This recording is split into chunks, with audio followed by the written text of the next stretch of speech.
Moving on to another game here in the Western Conference, Nate, we've got the Mavs playing host to the Jazz again, down 1-0 now after a pretty dreadful offensive output there in game one for them, scoring just 93 points. The Jazz weren't exactly offensive world beaters themselves, putting up just 99 points in that one, I believe. So some really choppy pace, some really choppy offense. What are you looking for in game two here, Nate? A little positive regression from the Mavericks, from the role players. I mean, Brunson and Dinwiddie did what we thought they would do in terms of being able to break down this predictable Jazz defense and get to their spots. But when they were forced to pass out to their teammates, they just didn't hit. I mean, yeah, as you put in here, like 26% on wide open shots in game one. This is a team that was red hot going into the playoffs. And insane in clutch time, but we all know that has a lot to do with Luka Doncic playing. Right, and he's doubtful. Apparently, they're not going to push him to return, at less than 100%, or maybe they're going to hold him off the court because the kind of competitor he is, I'm sure he wants to be out there. But this is a backs against the wall situation, to say the least. I mean, you go down 2-0 at home, then you head to Utah, where the Jazz are just far, far better than they are on the road this year. It's pretty much season over. So I do like the 5.5 points. Just I don't think I'm as bullish on the Mavs money line. We were, kind of shook after that game one performance. It started okay, and then the third quarter was a disaster. But I don't think it's any scheme that the Jazz came up with or some sort of adjustment. I think it's just missing shots. And I think Brunson and Dinwiddie are still able to win their individual matchups. And on the other side of the ball, Donovan Mitchell, he did figure out how to score on Dorian Finney-Smith in the second half. In the first half, he continued to get the clamps and could not get going. But now, averaging nearly 34 points per game, shooting 46% from three in his last three playoffs years. So I don't think the Jazz are going to slow down, and I think the Mavs are going to come with them this time over 100 points. It's interesting. Their team total is 99.5 points. And you're getting minus 120 to take the over there, but I do feel like they're going to get over this time. I think they'll play with just so much more urgency. And like, this is still a Jazz team that hasn't strung together any sort of consistent results all season. They came out in game one with, maybe it's a last dance feel because they feel like they're going to get broken up after this season and us against the world. And they came out with a pretty good effort, to say the least. But on the season, still 17-24 against the spread on the road.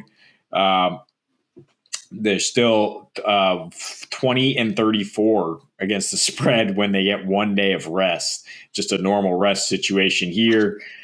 Not even good against the spread at home, but the numbers are staggering in terms of how much worse they are defensively on the road.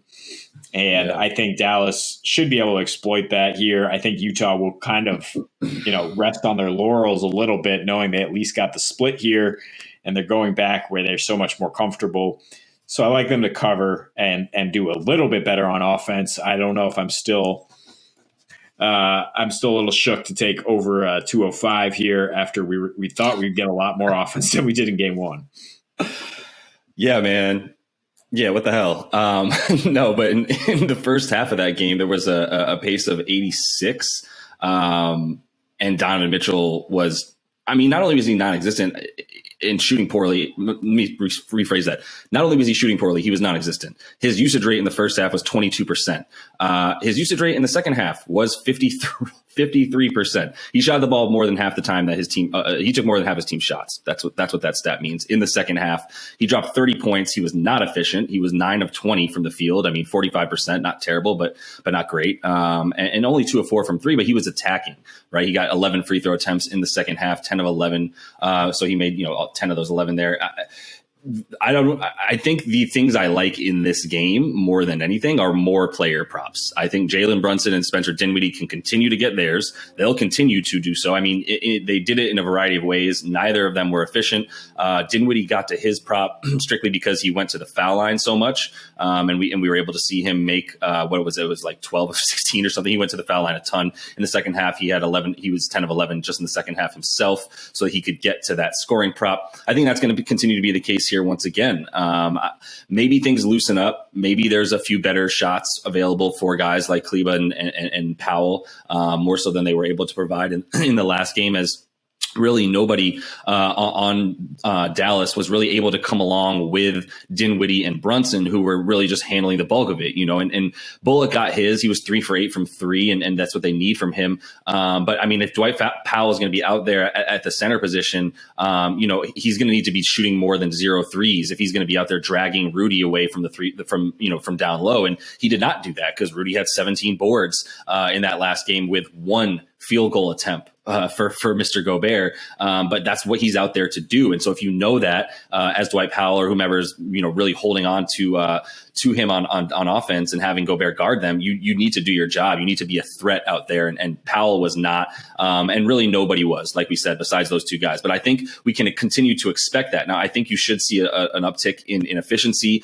That 95 pace that they played with in the second half, I think is much more indicative of what will happen in this game rather than that 86 pace that they played with in the first half. And that's because Utah knows that if they're going to, have the efficiencies and the style of play that they need to win, which was the way they played in the second half, they can't play at that slow, grinded out, disgusting pace that Dallas wants to play it at. Now, at the same time, Dallas has played faster when Luka doesn't play, and Dinwiddie and Brunson are the engines of their offense. But I think they also realize that they can't hang with the Jazz if not only Donovan is attacking the way that he is, but Bogey was 11 of 20 from the field as well with 26 points. So they haven't really even unleashed Mike Conley, although he was super efficient and did what he needed to do. It's not like they were getting him a ton of shots either. So I think that's going to be the MO for the Jazz in this playoffs, and that's why you continue to hit Donovan Mitchell. Like I said, maybe with a week or 2 left in the season, talking about how we were excited for player props in the playoffs.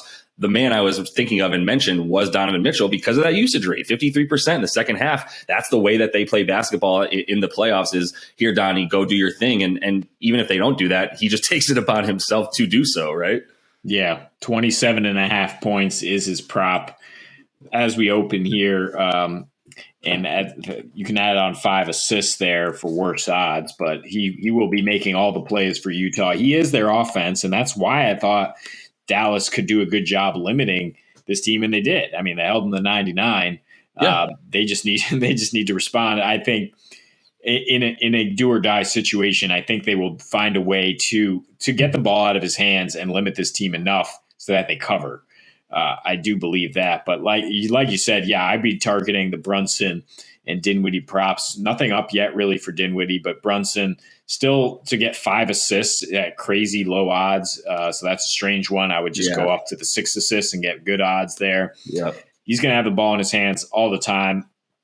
And he played very well. I mean, yeah, you say inefficient, but he was getting his own shot and carving up that defense. It's just a question of Bullock, of DFS, and Kleba hitting those shots when they're open. And yeah, I'm glad you mentioned Kleba because if they're not going to play, they don't need to play Dwight Powell for defense unless they're talking about walling off Donnie after he drives, because Rudy Gobert, as we talked about over and over, doesn't even get the ball when he gets a mismatch or when he rolls.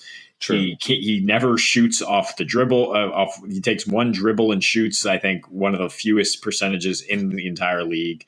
So you can put the league. Yeah. You can put Kleba out there, and then you're able to go 5 out. I mean, I assume Jason Kidd, who's a much, much smarter basketball mind than we are, knows how to make that adjustment and exploit Gobert the way Ty Lue did in the playoffs last season. I think the Mavs will find something that helps them unlock that and get some rhythm. I mean, they shot 29 free throws and still in the second half and still only got to 93, which might make you think, well, then how are they going to get over? But in reality, that just kind of disrupted the rhythm. And then these guys aren't able to shoot well because it's just such a choppy game at a slow pace, and they're not touching the ball. It's all in the hands of these 2 point guards for Dallas and Donnie on the other side. And maybe we'll get more of a free-flowing game here, and I think that'll be good news for the offense and for the home team. Yeah, I think it should open up a bit, but either way you look at it, I think like you were saying, first of all, I continued to hit those Dinwiddie, Brunson, and Mr. Donovan Mitchell there, hitting those props. I like Donnie player performance double. 30 points and a win is plus 218 on your money there on FanDuel for him. Plus 230. It's plus 118 for him to just get 25 and a win. So rather than hit his 27.5 points, I feel good about that. I don't trust Dallas. I know I don't trust the Jazz, and I want to continue to fade them. But in a playoff scenario, I think what we saw from Dallas without Luka is a lot more indicative than the sort of high that we were riding with them when they played without Luka and Spencer Dinwiddie after the Dinwiddie trade. And Dinwiddie looked so great in those games without Luka and was able to sort of carry the offense in a way that you thought they'd be fine without him.